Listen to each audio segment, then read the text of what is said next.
بسم اللہ الرحمن الرحیم۔ السلام علیکم۔ آج ہم جو ایبٹ بورڈ کی نظم لائی ہوں وہ اس کا نام ہے جواب شکوہ، جس کے شاعر علامہ اقبال ہیں، حیت مسدس ہے اور ماخوذ بانگ درا ہے۔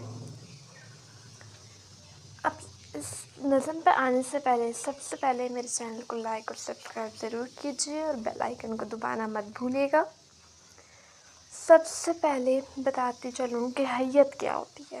تو حیت ہم کہتے ہیں کہ اب اس کی کیا ہے، مسدس وہ نظم ہوتی ہے جس کے ہر ایک بند میں 6 مصرے ہوتے ہیں۔ پہلے 4 مصرے آپس میں ہم قافیہ اور ردیف ہوتے ہیں اور اگلے 2 مصرے آپس میں ہم قافیہ اور ردیف ہوتے ہیں۔ اس کے بعد تعارف شاعر کہ علامہ اقبال ہیں۔ تو ابتدائی حالات، تو علامہ اقبال 1877 کو سیالکوٹ کے ایک معزز گھرانے میں پیدا ہوئے۔ آپ کے والد کا نام شیخ نور محمد تھا۔ اس کے بعد تعلیم، آپ نے ابتدائی تعلیم دینی مدرسے سے حاصل کی۔ اس کے بعد میٹرک کا امتحان نمایاں نمبروں سے پاس کیا اور مرے کالج میں داخل ہوئے۔ ایف اے کرنے کے بعد گورنمنٹ کالج لاہور سے ایم اے کیا، پھر اعلیٰ تعلیم کے لیے یورپ گئے اور وہاں سے بیرسٹری اور فلسفے میں ڈاکٹریٹ کیا۔ اس کے بعد ان کی عملی زندگی آتی ہے۔ تو علامہ اقبال نے کچھ عرصہ گورنمنٹ کالج لاہور میں تدریس کے فرائض انجام دیے، کچھ عرصہ وکالت بھی کی اور مسلم لیگ کے پلیٹ فارم سے سیاست میں بھی حصہ لیا۔ اس کے بعد فن شاعری، تو اقبال نے اپنی شاعری کے ذریعے حرکت و عمل کا پیغام دیا۔ ان کا فلسفہ خودی اور تصور مرد مومن مسلمانوں کے لیے مشعل راہ بن گیا۔ اپنی بے پناہ شاعرانہ خصوصیات کی بنا پر اقبال کو شاعر مشرق، حکیم الامت اور نباز فطرت بھی کہا جاتا ہے۔ اس کے بعد ان کی وفات آ جاتی ہے۔ تو اردو کے عظیم شاعر 21 اپریل 1938 کو تقریباً 61 سال کی عمر میں اس دنیا سے رخصت ہوئے اور بادشاہی مسجد لاہور کے احاطے میں دفن ہو گئے۔ تصانیف، تو بانگ درا، بال جبریل، ضرب کلیم، ارمغان حجاز، زبور عجم، جاوید نامہ، پیام مشرق، اسرار خودی، رموز بے خودی وغیرہ، یہ ان کی تصانیف ہیں۔ اس کے بعد یہ جو نظم ہے جواب شکوہ، اس کے مشقی سوالات پہ آتی ہوں۔ سب سے پہلا سوال کیا ہے کہ علامہ اقبال کی یہ نظم کس حیت میں لکھی گئی ہے؟ تو یہاں پہ یہ ہے کہ علامہ اقبال کی جو نظم ہے جواب شکوہ، یہ مسدس کی حیت میں لکھی گئی ہے۔ اب مسدس کیا ہوتی ہے؟ وہ نظم جس کے ہر بند میں 6 مصرے ہوتے ہیں، اسے مسدس کہتے ہیں۔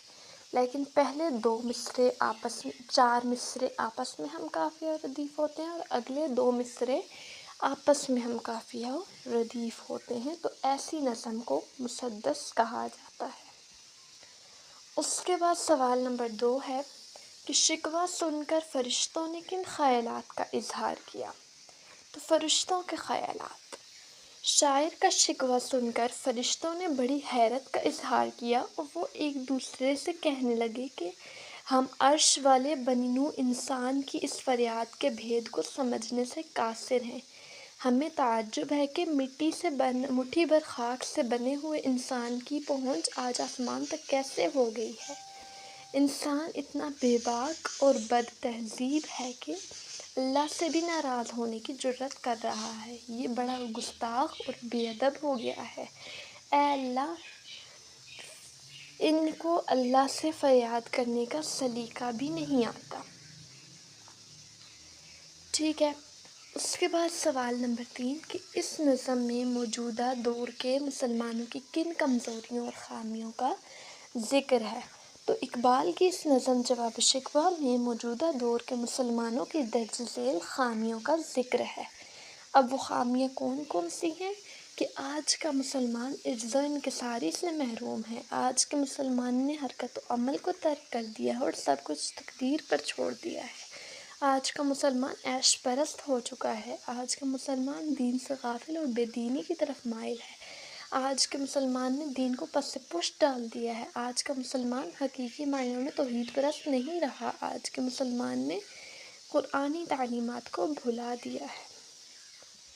اس کے بعد ہے چوتھا سوال کہ اس نظم سے وہ مصرعے چن کر لکھے جن میں سند تلمیع کا استعمال ہو۔ سب سے پہلے تلمیع کیا ہے؟ تو ہم کہتے ہیں کہ جب شعر میں کسی آیت، حدیث یا کسی تاریخی واقعے کی طرف اشارہ کیا جائے تو اسے تلمیع کہتے ہیں۔ اب پہلا مصرع آ گئی خاک کی چٹکی کو بھی پرواز ہے کیا؟ اس مصرعے میں خاک کی چٹکی تلمیع ہے، یعنی حضرت آدم کی طرف اشارہ ہے جنہیں مٹی سے بنایا گیا۔ دوسرا مصرع بت شکن اٹھ گئے باقی جو رہ گئے بتگر ہیں۔ اب یہاں پہ بت شکن سے مراد حضرت ابراہیم کی طرف اشارہ ہے اور محمود غزنوی بھی مراد ہو سکتے ہیں جنہوں نے مومنات مندر کے بت توڑے تھے۔ اس کے بعد جلوہ طور تو موجود ہے موسیٰ ہی میں، اب یہاں پہ جلوہ طور اور موسیٰ تلمیع ہے۔ پھر ہے عیان یورش تاتار کے افسانے میں یورش تاتار تلمیع ہے، یعنی چنگیز خان کے بغداد اور دیگر مسلمان علاقوں پر حملہ کرنے کی طرف اشارہ ہے۔ اس کے بعد اگلا سوال ہے سوال نمبر 5 کہ اس نظم کا نام جواب شکوہ کیوں رکھا گیا؟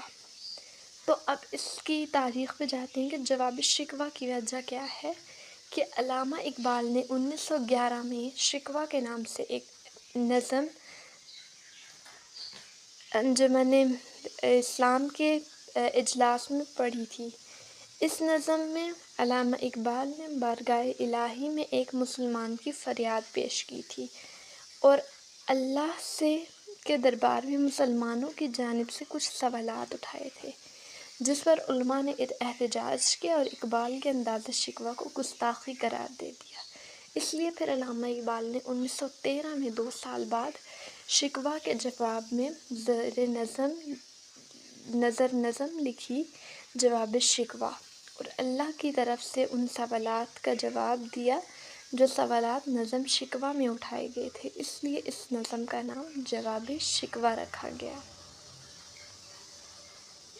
اس کے بعد ہے سوال نمبر 6 کہ بت بھی نئے کی تشریح کریں۔ اس کی تشریح کیا ہوگی کہ اس جملے سے شاعر کی مراد یہ ہے کہ آج کے مسلمان نے اپنے لیے نئے بت تراش لیے ہیں، یعنی خدا کی ذات پر یقین چھوڑ کر غیر اللہ سے امیدیں باندھ لی ہیں اور دنیاوی خواہشات کے غلام ہو کر رہ گئے ہیں، اللہ کی وحدانیت کو چھوڑ کر شرک میں مبتلا ہو گئے ہیں، اور اس سے مراد مال و دولت، عہدے، خطابات اور جاگیریں بھی ہیں کہ ان سب کے حصول کی خاطر آج کا مسلمان اپنا ایمان تک بیچ ڈالتا ہے۔ اس کے بعد سوال نمبر 7 کہ آخری بند میں کس چیز کو مسلمان کی شمشیر کہا گیا ہے؟ تو نظم کے آخری بند میں شاعر نے مسلمانوں کو ان کی اصل طاقت کے بارے میں بتاتے ہوئے فرمایا ہے کہ مسلمان کے اصل ہتھیار تو عقل و عشق ہیں، جن میں عقل ایک ڈھال اور عشق ایک تلوار کا کام دیتا ہے۔ شاعر نے اس بند میں عشق کو مسلمانوں کی تلوار کہا ہے، یعنی عشق حقیقی کے جذبے سے سرشار ہو کر مسلمان ساری دنیا پر حکومت کر سکتے ہیں۔ اس کے بعد سوال نمبر 8 کہ امتی نبی صلی اللہ علیہ وسلم کی رسوائی کا باعث کیسے بنتے ہیں؟ تو اس طرح بنتے ہیں کہ جب وہ دینی تعلیمات کو چھوڑ کر الحاد کی طرف مائل ہو جاتے ہیں، جب وہ بت شکنی کو چھوڑ کر بت پرستی کرنے لگتے ہیں، جب وہ قرآن و سنت کو چھوڑ کر غیر مسلموں کی تقلید کرتے ہیں، جب وہ سنت رسول کو چھوڑ کر رسم و رواج اپناتے ہیں۔ اس کے بعد نبی صلی اللہ علیہ وسلم سے محبت کرنے کا کیا انعام ہے؟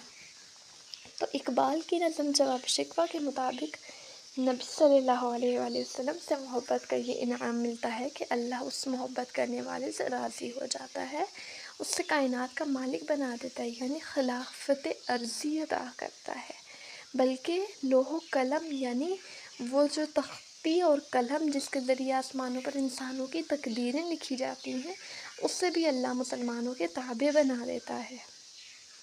اس کے بعد دنیا میں کس نام کی برکت سے روشنی کرنے کی تلقین کی گئی ہے؟ شاعر نے اس نظم میں اسم محمد صلی اللہ علیہ وسلم سے ساری دنیا میں اجالا کرنے کی تلقین کی ہے کہ اپنے پیارے نبی صلی اللہ علیہ وسلم کے نام کے نور سے ساری دنیا کو روشن کر دو۔ اس کے بعد صنعت تفریق کسے کہتے ہیں، اور اس نظم میں کم از کم 3 ایسے اشعار تلاش کریں جس میں صنعت تفریق موجود ہو۔ صنعت تفریق کیا ہے کہ کلام میں 2 چیزوں کا ذکر کر کے دونوں کے درمیان پھر فرق، تفریق نکلا ہے کس سے؟ فرق سے، فرق بتانے کو صنعت تفریق کہتے ہیں۔ اب مثالیں کیا ہیں؟ بت شکن اٹھ گئے باقی جو رہ گئے بتگر ہیں، تھا ابراہیم پدر اور پسر آزر ہیں۔ دوسرا ہے ناز ہے طاقت گفتار پہ انسانوں کو، بات کرنے کا سلیقہ نہیں نادانوں کو۔ اس کے بعد تیسرا ہے